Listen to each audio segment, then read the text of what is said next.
On this episode of Flirtations, we're talking situationships, friends with benefits, and the rules of casual dating. That's right, y'all. And to have this conversation with us is Madison Brandt, a fellow dating coach and host of the Deep Talk podcast. And together, we're diving into the complex world of modern romance headfirst, making a splash, so wet, as we explore the dynamics of casual dating, offering you insight into what do these relationships really mean, and how do you navigate them without losing your freaking mind or your heart in the process. This episode is packed with tips as we answer questions like, can a situationship become more? What if I catch feelings for my friends with benefits? What if I only want to casually date without long-term commitment? Is that okay? Flirty, we got you. If you've ever found yourself wondering where the boundaries lie in these types of relationships, or how to keep things fun without getting tangled up in the emotions of it all, navigating the complexities of modern romance, without further ado, let's go. This episode is for you. I heard you wanted to flirt. I heard you wanted to flirt. I heard you wanted to flirt. Hello, my name is Benjamin. I'm the flirt coach and a gay Libra. Everyone has an inner flirt. Hey, flirty. Live, laugh, flirt. Work the flirt. Work the flirt. Delulu is the Salulu. Expert on the flirt. Hey, flirty. There's always another flirt. Everyone has an inner flirt. Get out of your head and into the flirt. All right, flirties, the topic on the show today, you may have heard words like situationship, textuationship, even friends with benefits. We're going to be talking about casual dating in all of its forms. And how does that, or is it different from dating for commitment? I don't know. We're going to be having this conversation with Madison Brandt. Welcome to the show. Thank you so much for having me. I'm so excited to be here, and I'm so excited to be on this side of the mic because for those who don't know, he was just on my podcast. So yes, you guys are getting a lot from us. Very exciting. Yes. We're doing, the collab back and forth. I was on yours. Now you're on Flirtations. Yes. I was on the Deep Talk. So good.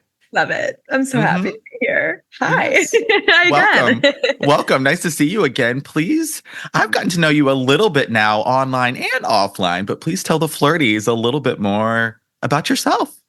I know. Okay. Oh my goodness. My name is Madison Brandt. I'm a dating and relationship coach. I also have a podcast, and I'm the host of the Deep Talk podcast.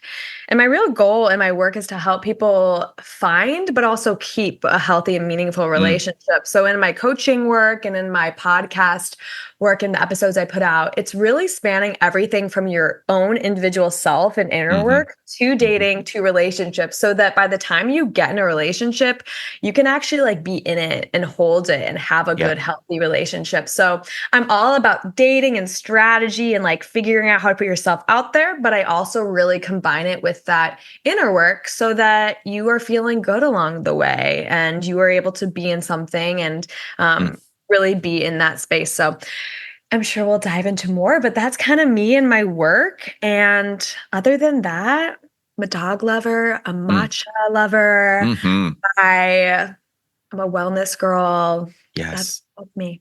Yes. We have some of those things in common as well. And I love how you shared what you do, and that it's so often, and this has been the case for me, when we're dating, we lose sometimes a sense of ourself in the process and forget the longest relationship you'll ever have is with your good old self.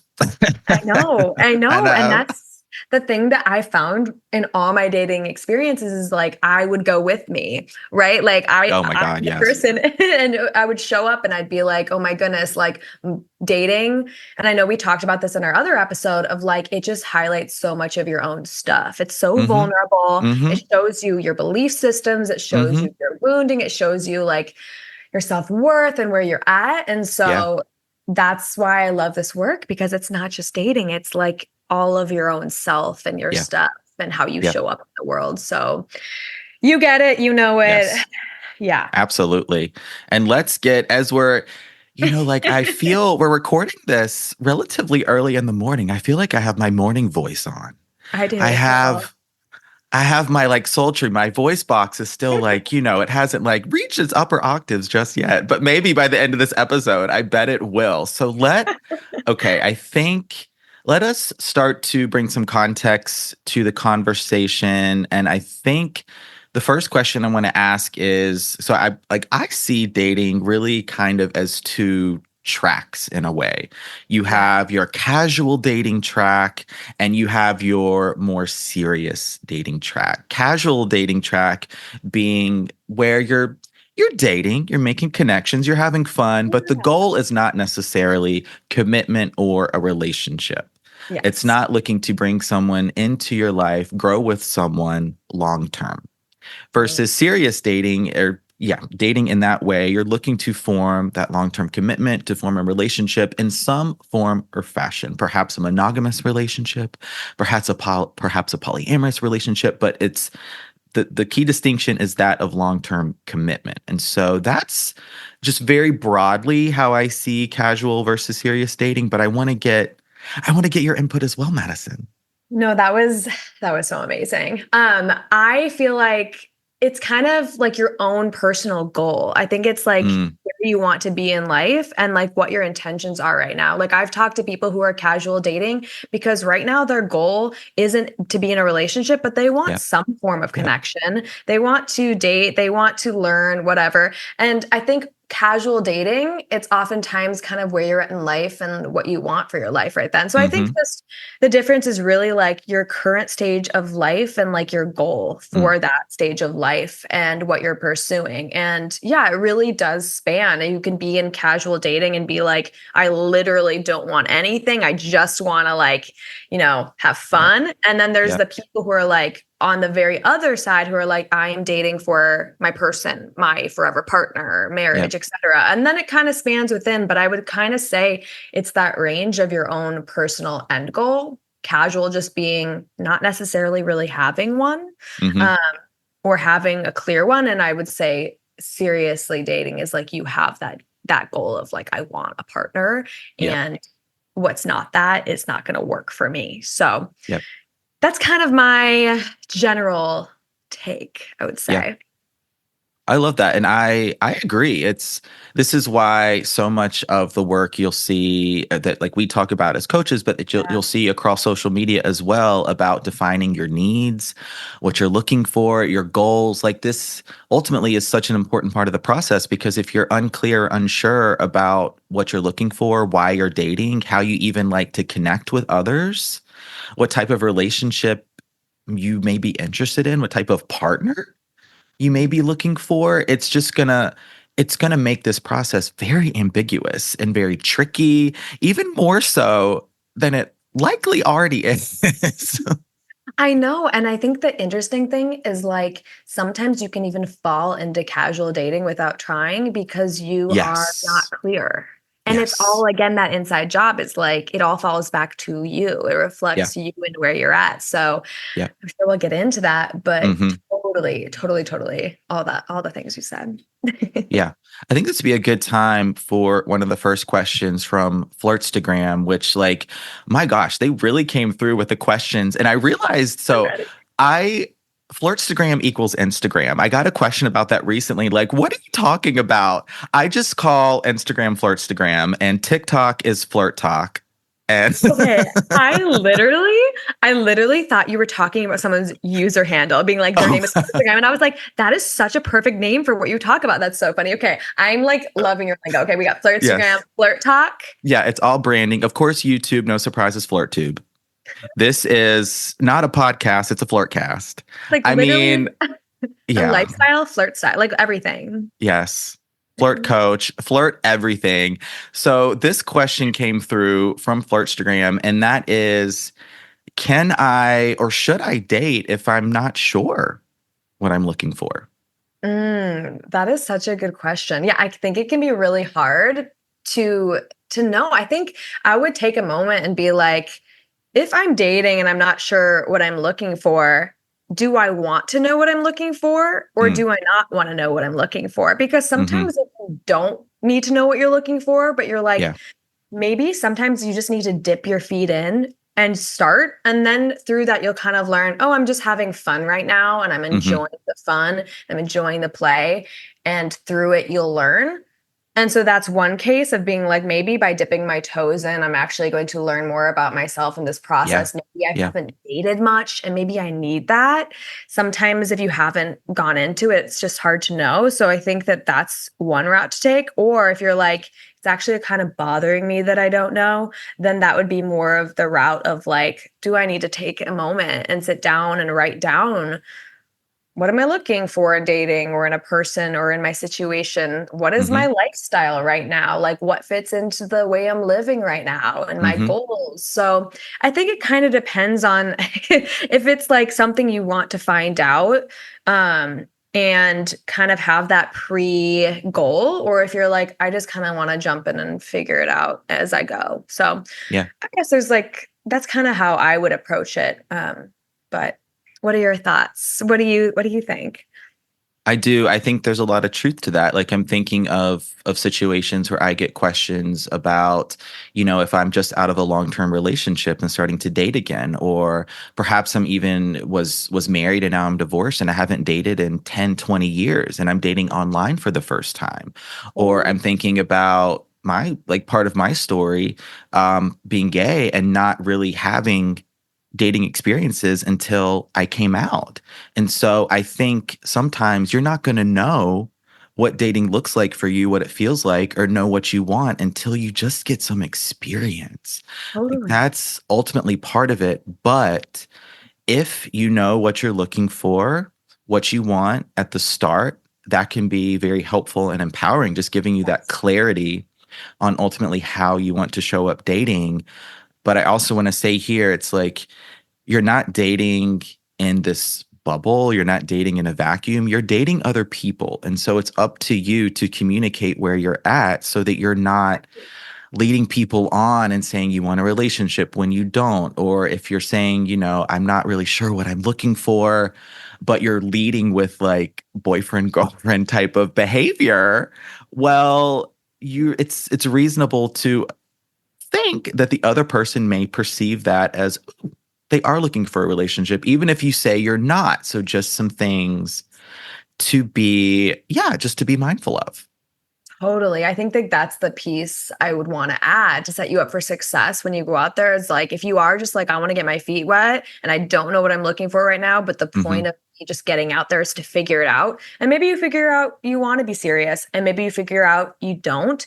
But regardless, I think if right now you're in the place where you're like, I don't know what I'm looking for. I know on Hinge, there's like and I think on Bumble, there's like space to say that. Like Hinge, I think it's like figuring out my dating goals. And I think Bumble, it's like looking right now for fun, casual dates. And so even if you're not sure if that's what you're going to end up wanting, that maybe at one point you're going to change it to like looking for a long-term relationship, starting like that might not be a bad idea so that other people are aware and you can go out there and then maybe you do meet someone. You're like, wait, I started it in one way, but I'm actually really liking you. I've kind of shifted what I'm looking for. But I think to start that so that when people go on dates with you, they know, because I even know personally, I've been in a lot of situations where I'll show up with somebody and they act like they want to be my boyfriend. But then after a few dates, they're like, I'm just here for fun, or I'm just here to figure it out. And I'm like, you're wasting my time. So I think clarity is really good for yourself, even if it's like, I'm not sure, putting that out there. It's good for you. It's good for other people. And I feel like it's good juju for like the world because not a lot of people do that. I think it's good. Yeah. Knowing what you're looking for while you're dating, it's just, they can act as boundaries in many ways. They act as those expectations, which you can very much voice and say what you're looking for. And so it can sort of take some of the ambiguity out of the dating process in terms of just knowing what you're looking for and why you're dating. But I totally get that, like, a lot of us, depending on what phase of life we're in, what space of life we're in, are casual dating. And I think casual dating a lot of times gets a bad rap. Like so much of the focus, just with content and even like podcasts, it's like it's so much geared and oriented towards serious, long-term committed monogamous relationships. Yes. And that is valid. A lot of people are looking for that. A lot of people, I say a lot, I don't know the number, but it's just a lot, are not. And so I think it's important to have conversations that span the breadth of the dating landscape. And I'm really happy we can have these conversations on flirtations. It's important. It is. And you're so right. It's not bad to not know what you're looking for. It's not No. bad to want to date casually. I think it's only quote unquote bad if you are being unkind or Yeah. hurtful or really unclear and confusing to somebody or people. So Mhm. I think as long as you go in and you own that it's okay. I don't know exactly what I'm looking for right now. Mhm. Can also simultaneously be in the space that you're in because you're being Yeah. honest. And Yeah. that's honesty is always Yeah. allowed. So, And this is where the relationship with the self, with you, really comes into play as we start to untangle some of the intricacies, the delicate aspects of casual dating, because tons of questions here about, well, what if something starts out casual, but then one or both of you catches feelings?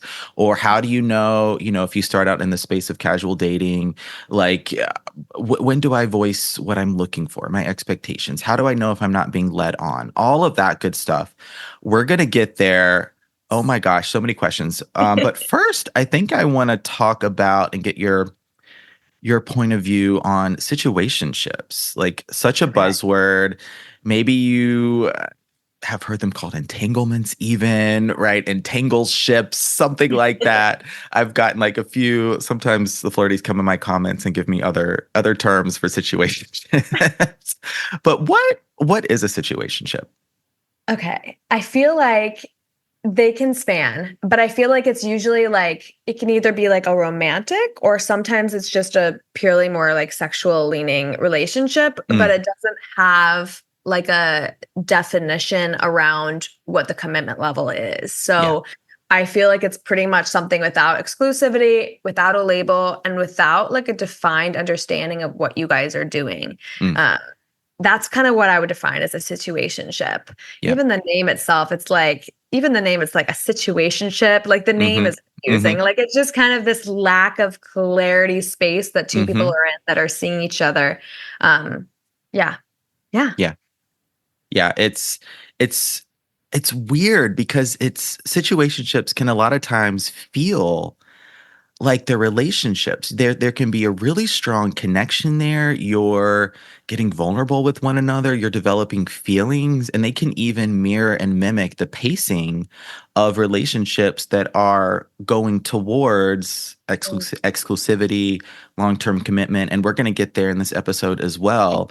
One of the key differentiators for me is there one or both of you, usually both of you, you're avoiding the conversation of what are we? Like you're not you may still be on the apps if you initially met on the apps. You're dating other people, but you're not talking about that.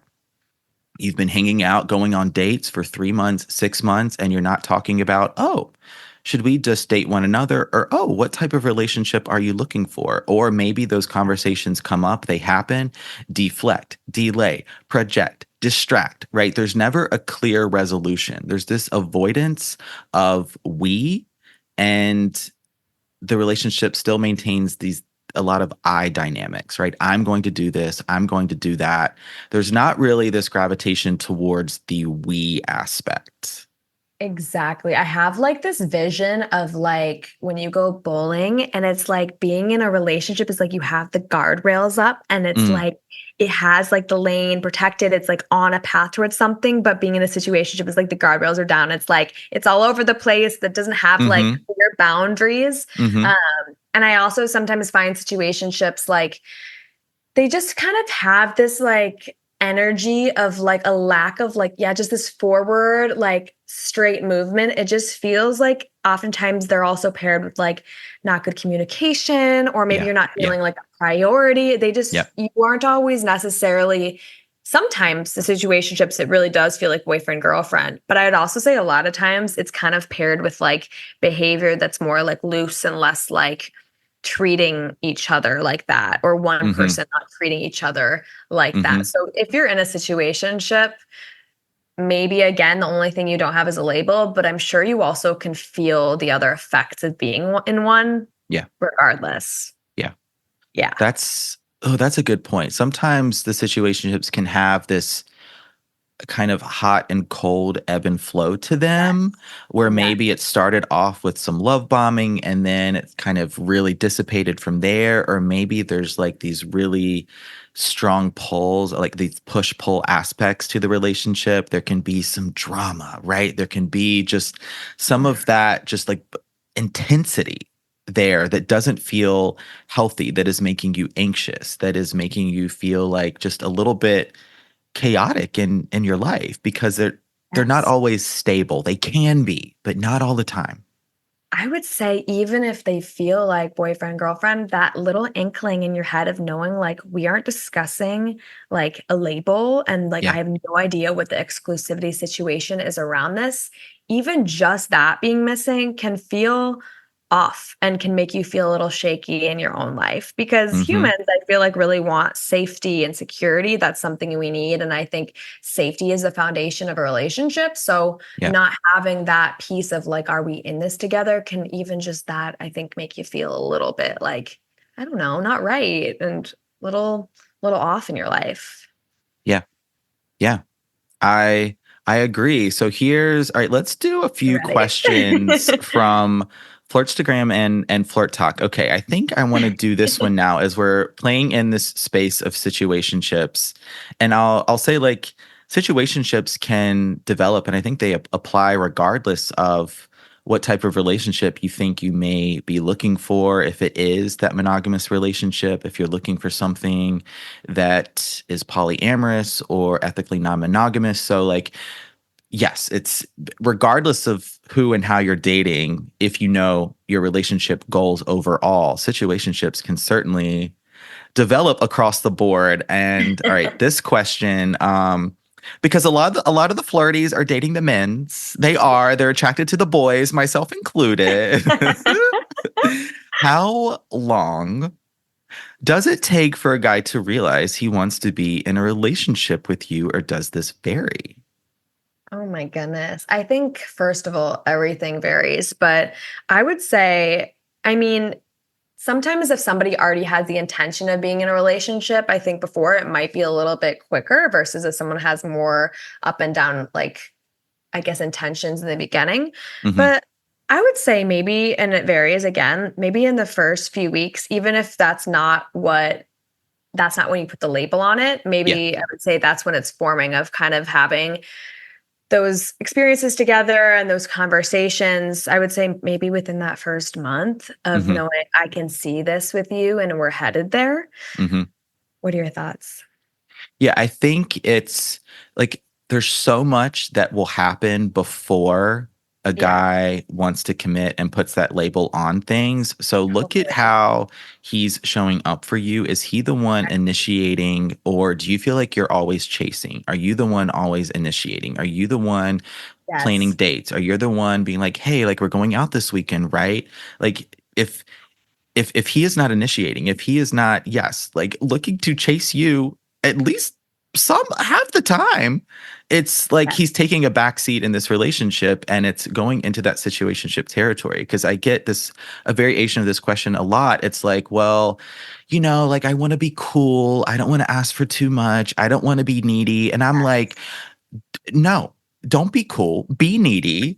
Like you get to have needs and expectations, voice those expectations, not on the first date necessarily. This is someone you don't know, but when you've been dating for a few weeks, even a month kind of thing, it's like, you get to talk about why you're dating, what you're looking for, if indeed you know. So how long does it take the guy to know? I think a lot of those signs that he's interested in commitment will present themselves beforehand, but certainly no more than I feel at least exclusivity should come within 2 to 3 months. Totally. Yeah. I think, again, like some people, and that's like where the nuance comes in. Some people move a little faster, closer, and it's like after a few weeks or a month that they start dating. Some people to 3 months. So I think maybe the question isn't necessarily, even those are good like guardrails, is the time. It's like, how are we presenting ourselves to each other. How are they Yeah. showing up for me? Do I feel like they're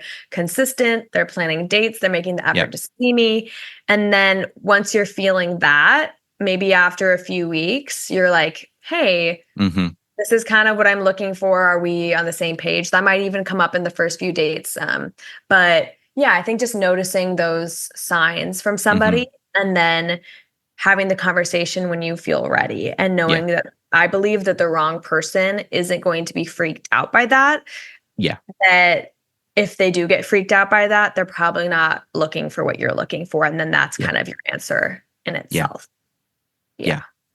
Yeah, I agree. And it will, like, I'm always, and maybe you feel this way too, like hesitant to be like, oh, like this day, this time, like this is how it's going to look. This is the exact pacing. It's really, truly individual. But what the stance I always try and take is like, I just don't want you getting 6 months down the road, a year down the road.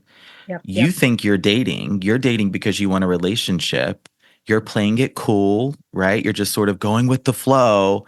And then all of a sudden he's like, oh, like we're not dating, or oh, I'm dating somebody else.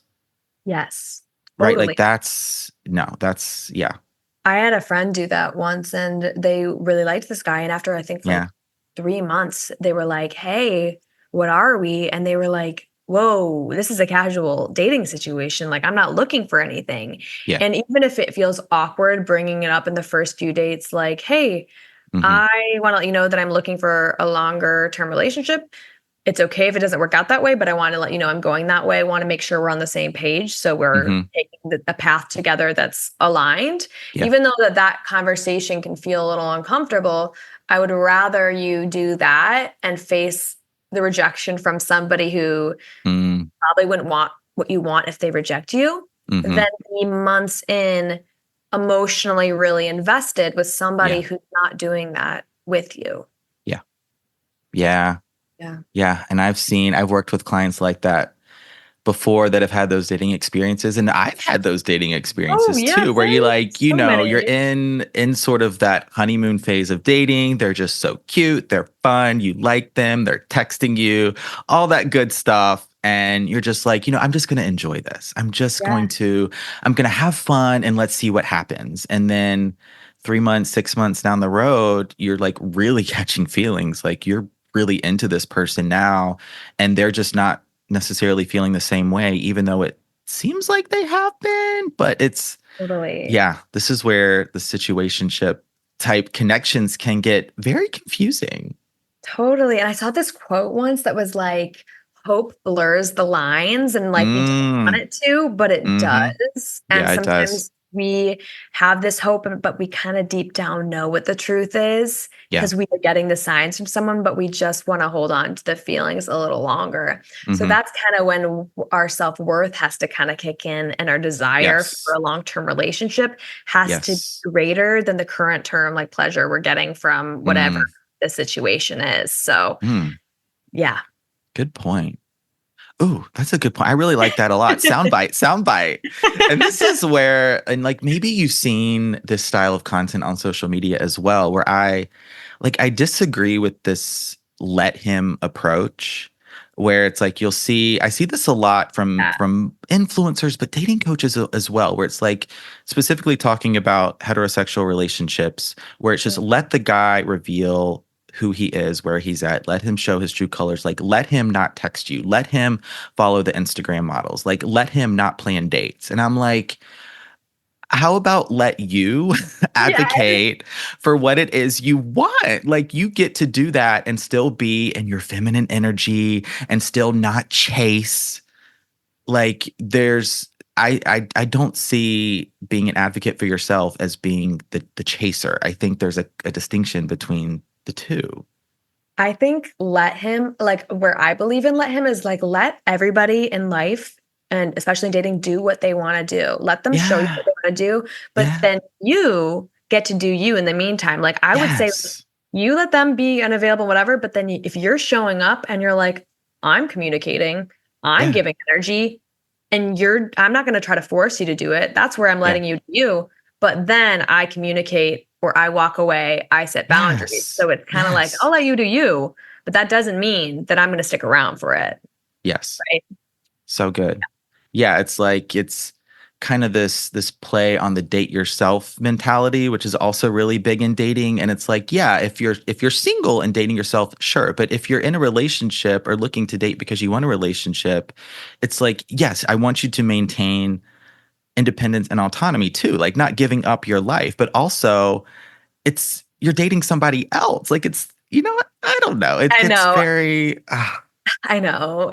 I know. There's so much conflicting information out there. And yeah, I just want people to I want the flirties to feel empowered that they have choice. Yes. Yeah. And we talked about that in our last episode, but that idea of like forming life around you versus you around life, because everywhere you go, there's going to be somebody who wants something serious, someone who doesn't, someone who's communicating this way and this way. And it's like, all you need to know in the midst of a world with very many different dating options is who you are and how you want to date and what matters to you. And maybe you don't know, and that's okay too, to figure it out as you go. But overall, like, you're the only person who it matters. Like, if other people are not acting right, that's okay. Because you'll filter. Yeah. Right. So you come first, I think, when it comes to all of this stuff, and trusting yourself in that. Yes. That's the part of date yourself that I'm like, for sure, all about. And so we've got to answer this question now. It came up multiple times. And that is, but all good stuff. Like, this is, I think the flirties, I know I'm enjoying this episode. I hope the flirties do too. I think they will. And all right. So you're in a situationship. Okay. Can it become more? Can it become a committed relationship?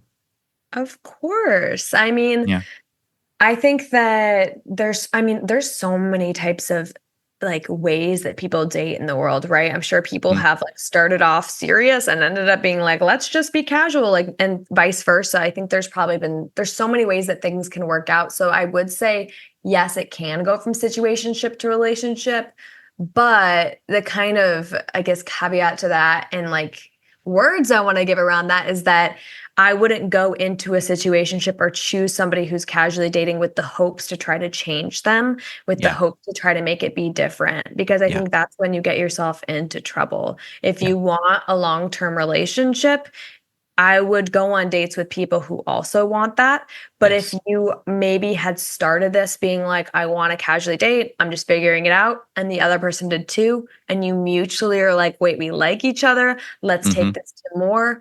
Totally. But I kind of think it begins on like both your intentions. I would never go into any situation being like, I want to change what you want because I want this. Like, if you have like long-term relationship, forever partner on your page, and you're going on dates with someone who's like not sure what I want, I don't know if that's something I would do. But I do think that if you're in a situation where you started off both being kind of unsure, or maybe you've been friends and you've kind of liked them, it kind of comes down to like, am I expressing my wants? Am I being open about what I want? Are we mutually wanting to move it to more? I guess that's kind of my thoughts around that. But definitely it can happen. Yeah. I agree. And I've seen it happen, and the mutual piece is so important. Like, it's where if you're dating and like, more or less what you're looking for, and the other person has said in no uncertain terms, right, not looking for anything serious, not looking for a relationship, well, there's your answer. Exactly. There's your answer. You got to accept people for who they are, how they show up, and accept what they're telling you. But like, you can't, I know, you can't date expecting them to change or thinking you can change them. I see that. And I that's how I used to date.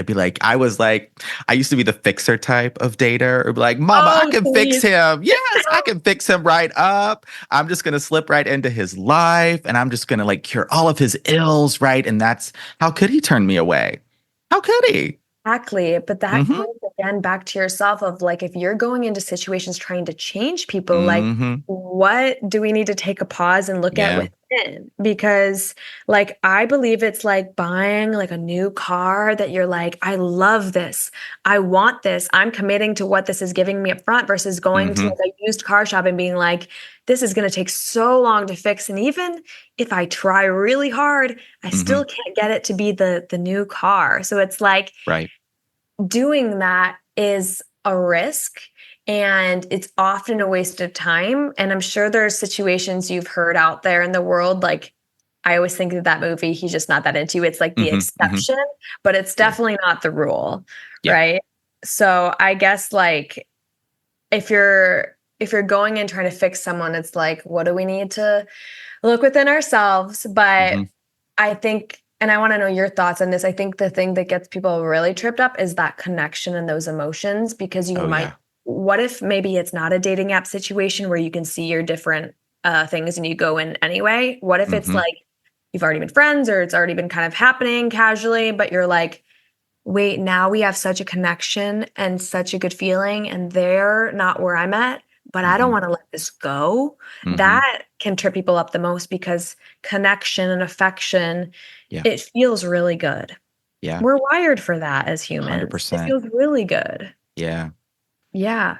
Yeah. That's a tough one when the feelings really get involved. And it's about like, I feel like I made this post recently, and it's like this phrase that has always stuck with me is that people come into our lives for a reason, a season, or a lifetime. And it's something that's always brought me a lot of comfort. And so it comes back to just knowing yourself, being able to be with yourself and possibly accept a connection for what it is. It doesn't mean that there wasn't love there wasn't strong feelings, that it wasn't fantastic, but it just may not be a connection that evolves into a relationship, even though in your heart, that's what you're really, really wanting. It takes someone Totally. else to be on the same page with you. And this is the one thing I feel like I see in situationships is like, yes, they can evolve beyond that into something more. But to what you said, it's got to be a mutual agreement. And I see sometimes where it's like both people are like, yeah, let's do this. Let's date. And maybe you become exclusive, then you put a label on it, and then things don't change. Or Yeah. you devolve back into that situationship. It's like if you are looking to move a situationship to that next step into a committed relationship, or at least become exclusive so that you're moving in that direction, it can't look the same that it did. Exactly. You have to get clear and you have to communicate and you have to be Yeah. honest. And again, like I know how hard it is, even personally, when you have feelings involved. Yeah. But just a reminder that like there are people out there that want what you want Mm-hmm. and that also you'll have feelings for. And I think Mm-hmm. like we have to get out of that scarcity mindset and like hold Mm. our self-worth high and be like, I can like you and I can accept that this is only going to get so far and I'm going to potentially have Yeah. to, choose myself or communicate, Yeah. walk away. Yeah. And know that you will be okay. And we're going to talk about ghosting a little bit and Do it. readiness. It's coming. I want to hop on one more topic before we I'm get ready. there, because we got some questions, around readiness and rejection, that kind of thing. But I want to talk for a moment, briefly. I mentioned textuationships, I believe, in the Oh, open of the show. And just so I don't completely overlook this thing that I mentioned, it's situationships can also happen completely digitally. They can happen all long distance. Yeah. Yeah. those are like, it's honestly almost funny even talking about it because like I know our parents and stuff back in the day would have been like a Mhm. textuationship. I don't even know what a situationship is. How far have we gone into modern my age where God. we're Yeah. talking like that? It's so funny. But no, do I know what a textuationship is? I think so many, clients have had, and also Mhm. me personally, where you are maybe Oh, you've yeah. met them off a dating app, or Yep. I don't even know, maybe like you were introduced some way where you couldn't meet in person, but you're Mhm. texting. You were traveling. Yeah. Totally. Mhm. And it's just texting. And it's like, Mhm. wait, you haven't asked me to call. You haven't asked to meet up. We're like pen pals. Mm-hmm. And it gets to a point where like it's fun in the beginning, but then after maybe even a week or two, you're like, wait, what's the point of this? It starts to not feel fulfilling, and you'll feel that little part of you going, Mm-hmm. this feels wrong. Yeah. I want more than this. I want more Mhm. connection. What's going on? And I guess like my advice for this is, again, it's just like in person. It's like you have to be clear. And I saw one of my favorite dating coaches. I'm forgetting what's his name. Like I think his name's also Ben or something. But he was Oh, is he like, British? yes, I think it's Ben Daly. yes, Yeah. yes, I love him. But he was Mhm. like, you could even starting out with a flirty little like, so are we going to be pen pals forever? Is Mm. like a fun little thing to do maybe in the Yeah. very beginning of it before Mhm. you want to say something more serious, and see how Mhm. they respond, being like, oh, like, no, let's meet, like, here's a plan, or let's make a plan to call. But if Yeah. they still aren't doing that, maybe after you've said something a little lighter in the beginning, Yeah. you can say, even over text, like, I've loved texting you. This is really fun, but I want to get to know you. I would love to meet up. I would love to call. That's kind of my intention in dating right now. Yeah. No worries if you're not on the same page, but I'm just Mhm. letting you know what I'm looking for. And that's kind of similar to the conversation maybe you'd have in person, but you're Mhm. kind of saying it over text in that way. So I guess that's kind of my words around it and my Mhm. advice on how I would go about it. Mhm. Yeah, you get to be the chooser and play it how you want to play it, right? Maybe it starts off super fun, casual, flirty, and then before you know it, or maybe you started out texting every day, and now it's like, okay, this person is actually starting to play a role in my life. Like, we're checking in. This is Exactly. okay, a little bit more than a friend, because maybe we're sending some selfies, right? It's a little flirty in that way. So you get to accept it for what it is, enjoy it, or if you're starting to catch those feelings and you're looking for something more, you get to say just that. Like, yeah. Absolutely. I think like, and honestly, just like tapping into your body and like letting your body like speak to you, like your own like body wisdom that will be like, Mhm. wait, I'm not like, you'll kind of be like fun and it'll be playful in the beginning. Maybe you're like, this is just us getting to know each other the first few days. But then your body's like, wait, this is kind of like annoying me, Yeah. or it's kind of feeling kind of bad or unfulfilling. And then listening to those cues and being like, well, how do I want to go about this? Maybe that those Mhm. cues are often are like, all right, it's Yeah. time to say something and set, Mhm. like, your needs are coming up, your Yeah. boundaries come up, right? Mhm. Yeah. Speaking of connecting to your body, Yes. okay, the one form of casual dating that we have not talked about yet is friends with benefits. FWBs. Yeah. FWBs. So let's break it down. Quick Okay. definition. What's a friends with benefits? Literally, it's friends. Yeah. But you got the little benefits. You got it's Mhm. and I'm hoping I'm able to say this on this podcast, but like sexual benefits, right? Oh, yes. Mhm. Say situationships usually have that more romantic piece where you're like going, and not always, but oftentimes situationships are a touch bit, little bit more feelings involved, or Yeah. more a little more complicated, a little bit more masking as dating. I would say friends with benefits, whether they're defined or not, they're usually just, it's very obvious that you are just using each other or being with each other in a way Yeah. that's for the sexual benefits. Yeah. And so it might look like a lot of like, what are you doing later? Want to come Mhm. over midnight? Yeah. It's really kind of, I would say, like the lowest, like, not tier, but like the first kind of step above a friend before you get to situationship, then casual dating and and all that. But Mhm. yeah, I would say just like friends with those like sexual benefits. And I would say they're Yes. usually kind of like more relaxed and looser in the way that Yeah. people go about Friends that. with benefits. It's like the person that you get that classic, or that you send this "you up" text. You up? You up? Yeah. That's You're like like, no. that's your friend with benefits. But we're gonna spend a couple questions here talking about friends for the friends with benefits, because they can develop. I mean, perhaps this is someone that you did meet from a dating app you went on a date with, or maybe you hooked up, or you figured, you know what, this is just a physical connection. Let's do that. Yeah. It could have been on a more hookup focused app. Like those very much exist in the gay world, or someone you just like, right, had a random encounter with, you met in real life, led to a hookup of some kind. And you're like, let's keep doing this again.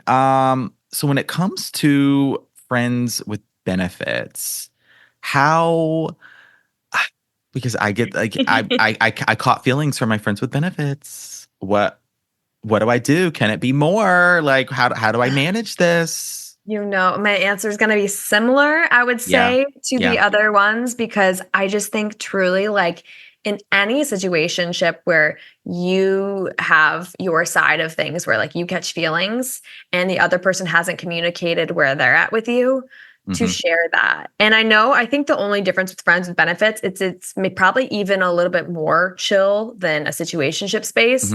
So it might feel like a larger gap to cross from friends with benefits to dating.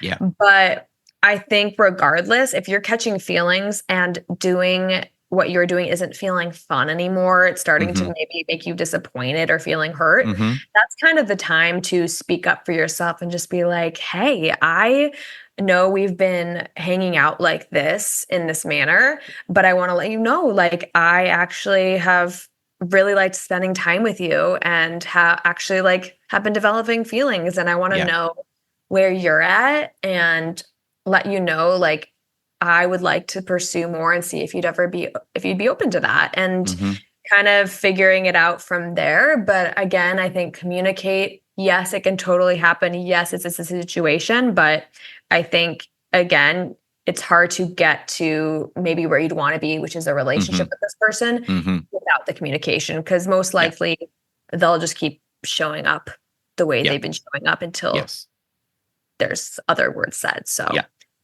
communicate. The friends with benefits leap to a relationship is particularly tricky.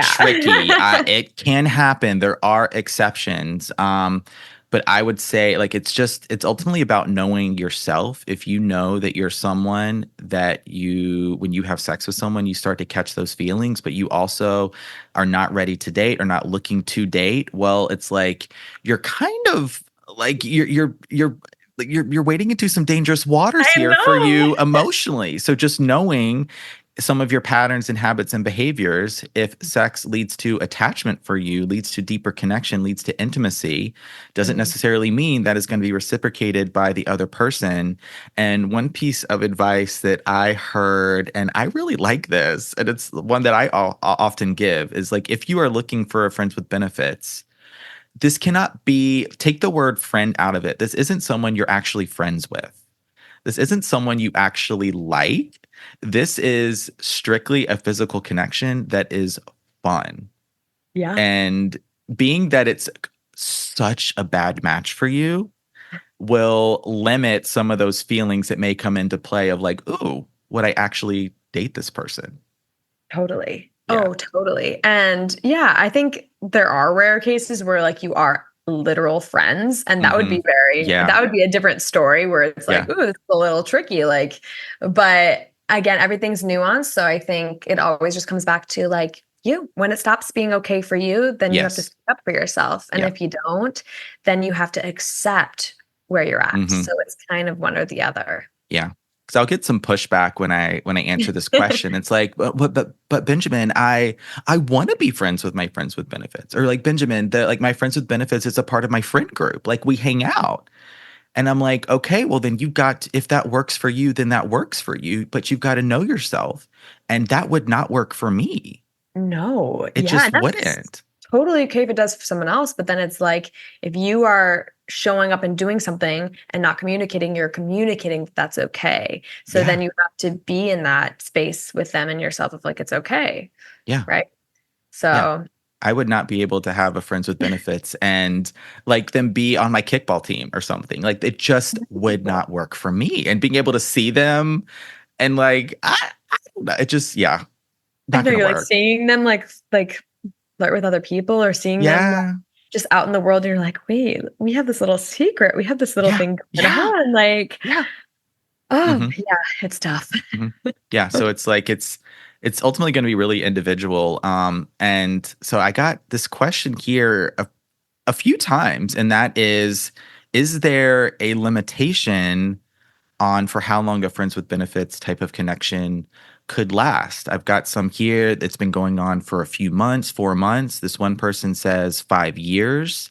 Is Wow. there is there like is there a time limit on a friends with benefits? I mean, honestly, technically, no. I mean, you could Yeah. have a friends with benefits for one night, and you could also have it for 5 years. Like people probably have spanned the time of all of these things, right? A few Yeah. months, years, whatever. And I think it's for as long as you both are Mhm. in that same space. Maybe you are taking a year off dating and you both are doing that. You're both not really seriously dating or yeah, like in a Mhm. wanting a relationship. And so during that time, you're hooking up, you're having fun until one of you is like, wait, I kind of want to go more the serious route. So I want Yeah. to start doing that without my life that this isn't working for me anymore. Mhm. So I guess like as long as it is okay for you in a way where it's actually okay and you're Yeah. not like, this sucks, this has been too long, I want more. Mhm. Again, that's when the communication comes in. I think as long as it feels okay for you to have it as it is, it can last Yeah. as long as you want. I would Yeah. hope that's not like 10 years. I would hope that, at some point in your life, you'd be like, all right, maybe I want more, or I want to like, Mhm. this isn't serving me. But I think for as long as it feels like it is, I Yeah. think there's no limit, right? Yeah. I Mutually. agree. I don't think there's a defined time limit that a friends with benefits can only be 1 night or 1 week or 1 year. It just goes back to like how is this because it's still a connection. How is this connection Totally. ultimately serving you? Is it fulfilling both ways, fulfilling for you, fulfilling for them?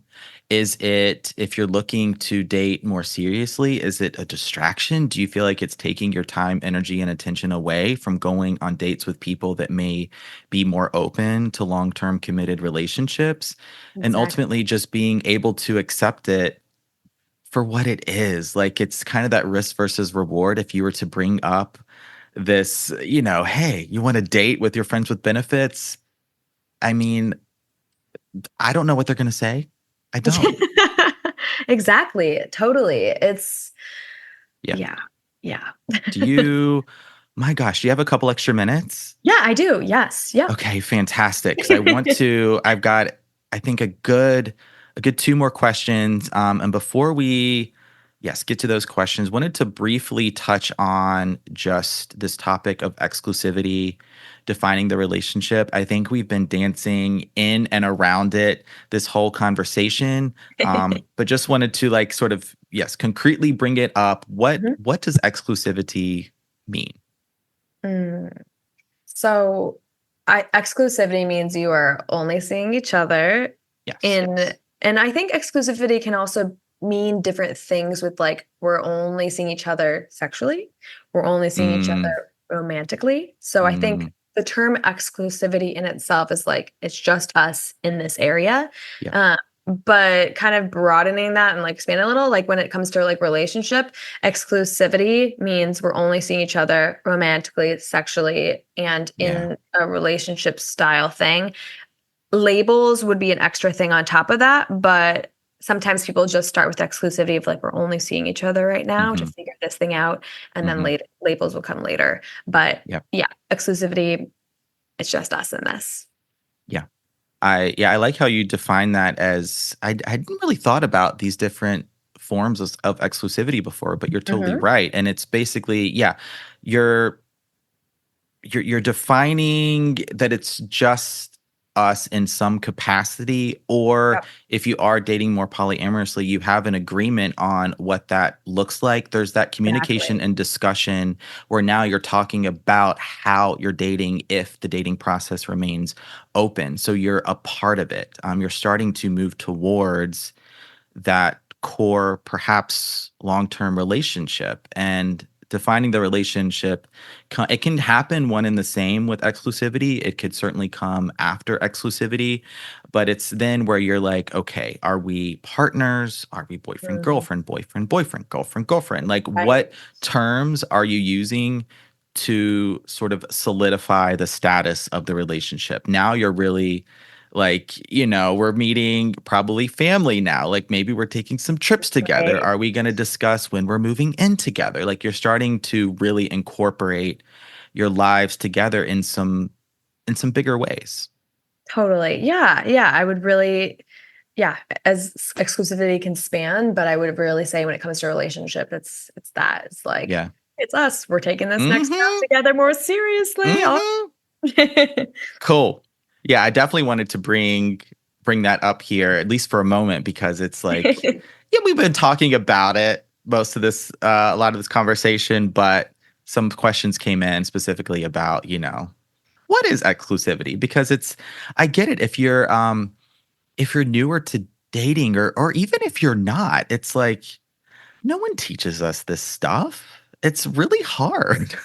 So you gotta listen to the flirt talk and the Flirtstagram and the flirt pod, we got all And the deep talk. deep Yes. talk. Absolutely. All right. So let's get into a couple questions now just around healing readiness. Totally. I think that's going to be an important part here as when you're out there dating, and certainly if you're in situationships, friends with benefits, all the above rejection is probably going to happen. Maybe it's happening to you. Maybe you're the one turning somebody down. And so this question I have now is, how do you know when you're ready to date again? I hooked up with this guy and I got triggered because some of his behavior reminded me of my ex, but it was actually much worse. Mm, Yeah. So, yeah, a question about readiness.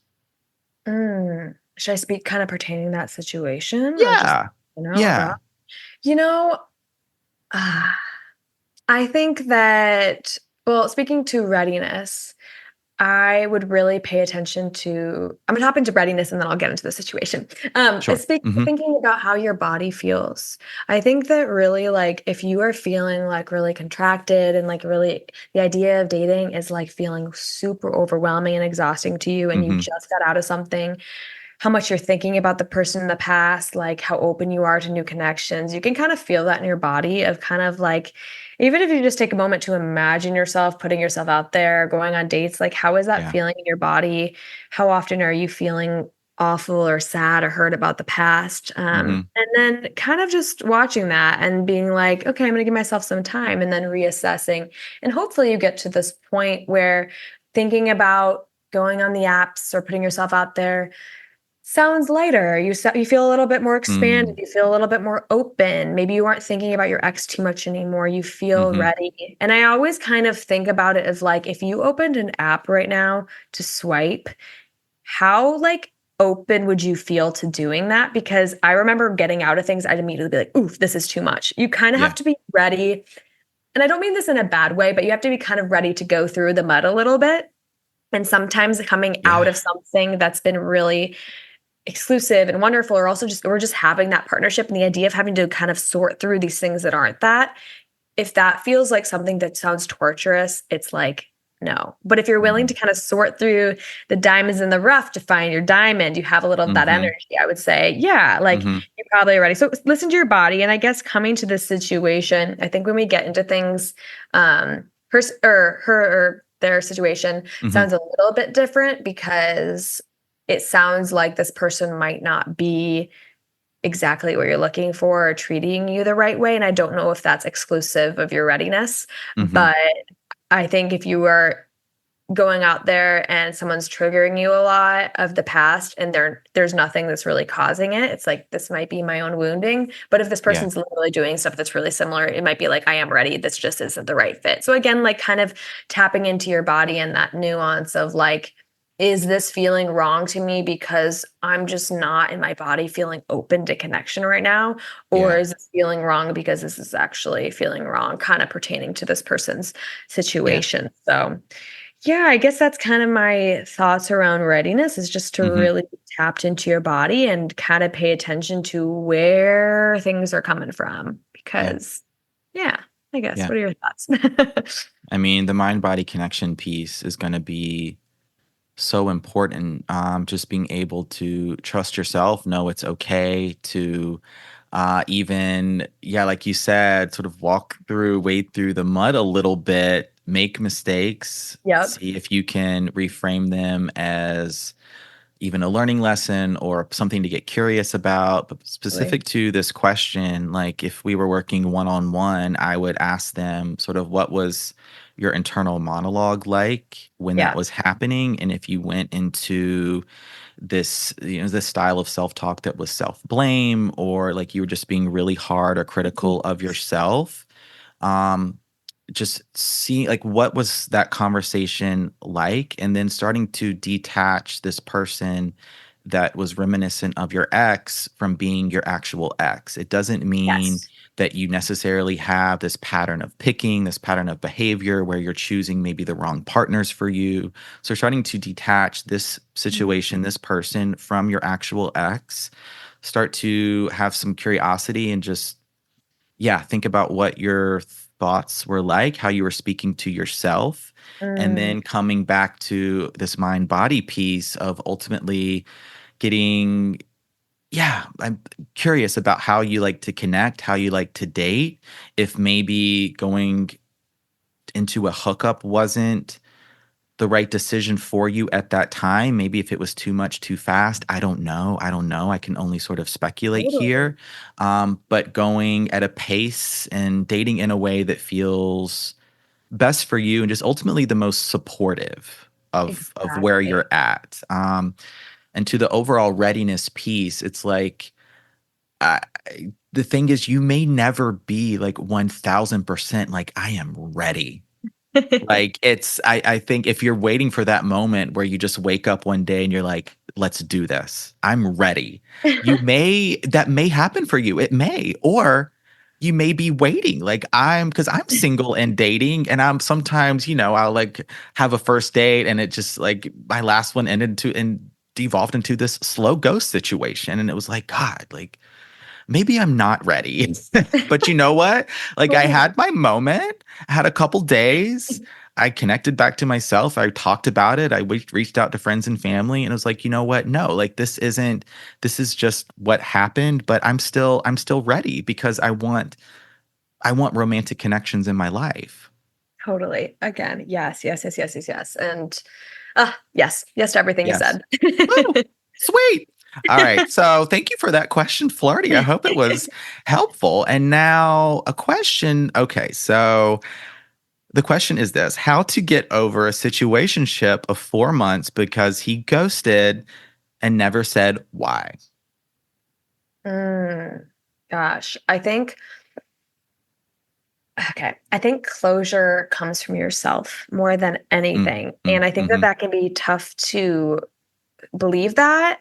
I Yeah. mean, I think especially in a situation like this where you didn't get it. And if you have the opportunity to get the closure or at least have a conversation from them, and that's an open form of communication, I definitely think it's great to talk to them if you can, if it Yeah. feels healthy, if it feels open, if they're available to reach out and ask. I think that's always okay to understand that. But if that's not available to you or that's not something that feels Mhm. appropriate or aligned for you to do, that's Yeah. where it kind of comes into tapping into yourself and being like, first giving yourself a crap ton of self-compassion and being really, really loving to yourself because you have these emotions of like, I really connected and this really sucks. Mm. And so kind of leaning away from self-blame and really lathering self-compassion on yourself. And then kind of looking at the situation and instead of analyzing it, analyzing what you did Yeah. wrong and all Yeah. of that, kind of more so like, huh, when somebody ghosts me after 4 months, what does this say about a person who does that, Yeah. right? To me, that looks like a little bit of a character imbalance of a type of person that I would like to be with. Mm. That looks like somebody who doesn't have communication skills, which is something you need in a relationship if that's what you were wanting, if or even Mhm. in a situationship, I still think you need that. Mhm. And so kind of giving yourself as much love as you can because I know it Yeah. hurts and I know it's hard, but also looking at it not in an analyzing way, but like, okay, what what about this is actually unaligned for me, right? Yeah. What to me again, it's like these are two highlighting things of not good communication.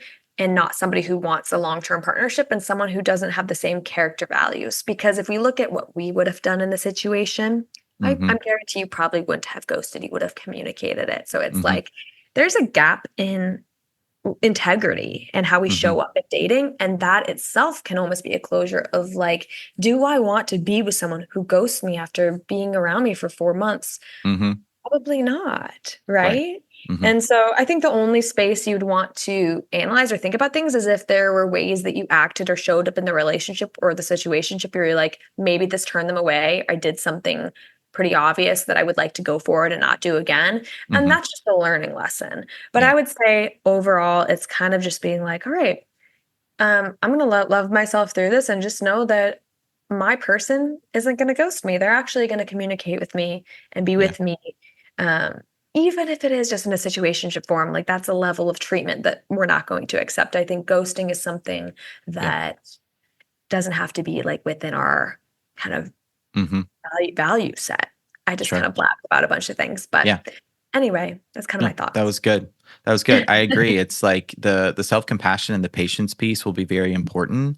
And this, like already I see you cannot ask the universe why questions. Like you cannot ask this person that ghosted you why. You're never going to get a clear, conclusive answer that is actually validating or feels good. What you can do, like you said, is ask what questions, what can I do to best support myself in this moment? What do I need? Yeah. And taking, using some of those what questions for accountability, how did I show up in this relationship? How could I, or in this connection, this situationship, how maybe could I show up differently?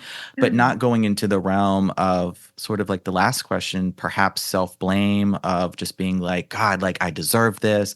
I'll never find love again. Like I know you get ghosted and it happens. It's like, it's this closure that happens without clarity, without your permission, without your consent, without your knowledge, awareness. It just ends so abruptly. And it's alarming. Like it's dysregulating. It's like this is someone you were talking to, spending time with, and now they just decided with the snap of a fingers, it seemed like, that they don't want to talk to you anymore. Yeah. And that's hard.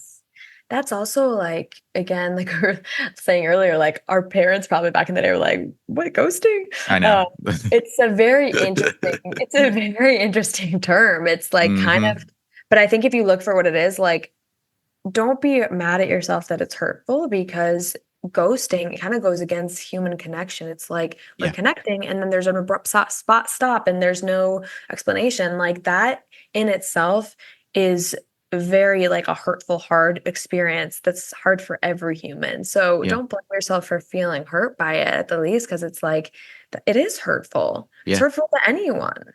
Right? For sure.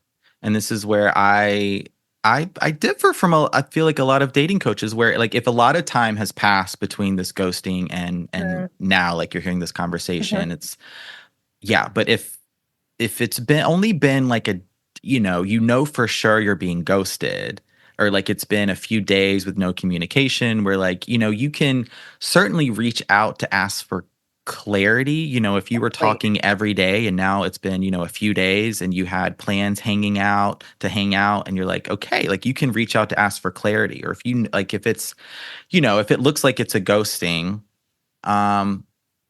what I would do, like what I did in this slow ghost situation, it's like we were looking to make plans. The excuses started coming. All of a sudden, it was taking 2 days to respond to text. Like, here we go.